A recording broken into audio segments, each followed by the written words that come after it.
நம்ம சமூக நீதி அமைச்சரும் இங்க எதுவுமே சொல்லல. அவர் ஒரு நேர்காணலில் வெளியில் சொன்னதை எடுத்து வந்து இவர் பேசுகிற போது, நீங்கள் வெளியில் சொன்னதையெல்லாம் நாங்கள் பேச ஆரம்பித்தால் நாடு தாங்காது, நீங்களும் தாங்க மாட்டேங்கிறதுக்காக தான் சுட்டி காமிச்சேன். மாண்புமிகு பேரவைத் தலைவர் அவர்களே கேட்குறேன். மாண்புமிகு பள்ளிக்கல்வி அமைச்சர், நீங்கள் இந்த பிச்சை என்ற வார்த்தை கேட்குறேங்க, உட்காருங்க, கேட்குறேன். மாண்புமிகு இந்த பிச்சை என்ற வார்த்தை எங்கிருந்து எடுத்தீங்க? மாண்புமிகு பேரவைத் தலைவர் அவர்களே, அவர்கள் கட்சியை சார்ந்த RS பாரதி அவர்கள் ஒரு கூட்டத்தில் இப்படி பேசி அதற்காக அவர் வருத்தமும் தெரிவித்திருக்கிறாரு.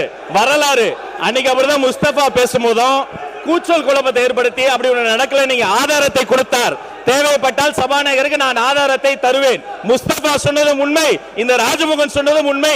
ஒடுக்கப்பட்ட மக்களுக்கு வெற்றி தலைவர் வாழ்க்கையில தான் ஒரு விடிவுகாலம் வருவதும் உண்மை.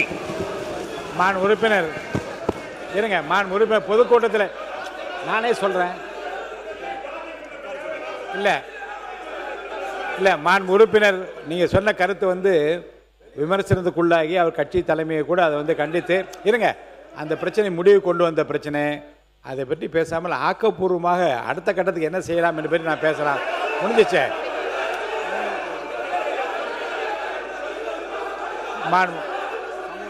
மாண்புமிகு சமூகநலத்துறை அமைச்சர் என்ன சொல்றீங்க?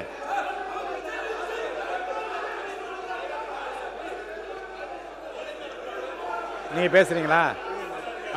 மாண்புமிகு உறுப்பினர் K.N. அவர்கள் பாருங்க, வாபஸ் வாங்க சொல்லுங்க. மாண்புமிகு பேரவைத் தலைவர் அவர்களே, உட்காருங்க.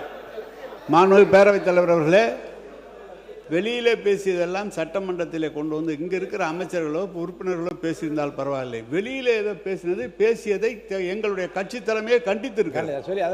இல்லை நான் கட்சி தலைமையை கண்டிருக்கேன். அதை கொண்டு வந்து கொடுத்து எங்களுக்கு இங்கே இருக்க எந்த ஜாதி பாகுபாடும் யாரும் பார்ப்பதில்லை. நீங்கள் ஜாதி பிரச்சனையை கொண்டு வந்து விடாதீர்கள், அதான் முக்கியம். அமைச்சர் ஜாதி பிரச்சனையை கொண்டு வந்து விட்டு விடாதீர்கள், அதான் விஷயம். இல்லை, பேரவை தந்த முறை நான் அதை சொல்லிவிட்டேன். வெளியிலே பேசுகிற பேச்சுக்கு ஏற்கனவே மாண்புமிகு உட்காருங்க,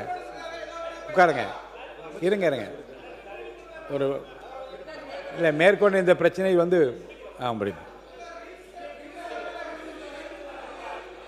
மாண்புமிகு பேரவைத் தலைவர் அவர்களே, அண்ணன் சொன்னது போல நம்ம சமூக நீதி அமைச்சரும் இங்க எதுவுமே சொல்லல.